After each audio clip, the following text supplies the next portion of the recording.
네, 타다를 둘러싼 갈등 이후 이른바 혁신 사업자와 기존 업계가 과연 공존할 수 있느냐? 그러면 방안은 뭐냐? 이걸 놓고 말 그대로 각계각층의 논쟁이 벌어졌습니다. 정부의 이번 대책이 그 해답을 제시한 건지 취재 기자와 이야기해 보겠습니다. 이한주 기자 나와 있습니다. 정부의 상생안이 시행이 되면 구체적으로 어떤 것들이 달라지나요? 네, 이번 정부안은 새로운 플랫폼 사업자들을 기존 제도권 안으로 최대한 흡수를 하겠다는 겁니다. 타다로 대표되는 플랫폼 업체들은 택시와 경쟁했지만 사업 구조는 달랐는데요. 렌터카와 기사를 통째로 빌리는 방식으로 현재 운수사업법을 우회했습니다. 정부는 이걸 택시처럼 면허를 받아 운행하도록 한 겁니다. 다만 새로운 서비스가 안착할 수 있도록 확실한 법적 장치도 만들어주기로 했습니다.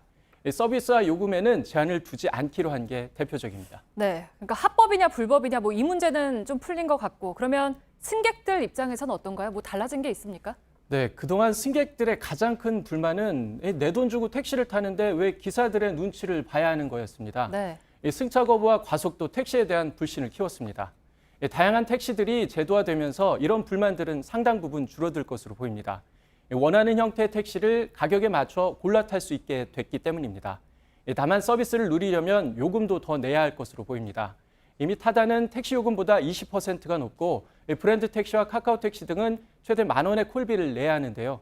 앞으로 시간대별로 요금 등 부과 방식도 좀 더 다양해질 전망입니다. 네, 그러면 타다는 뭐라고 합니까? 아까 이세누리 기자 리포트에서 타다가 기여금도 내야 한다고 했잖아요. 받아들이겠다고 합니까?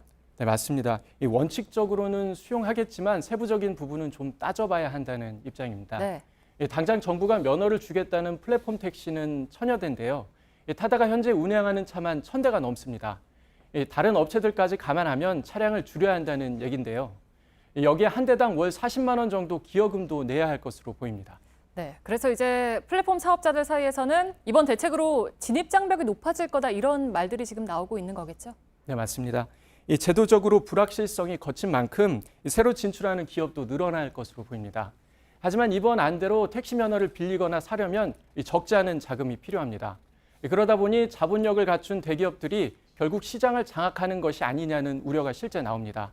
아니면 미국의 우버와 중국의 디디추싱 등 거대 해외 자본들이 들어와 잠식할 수도 있습니다.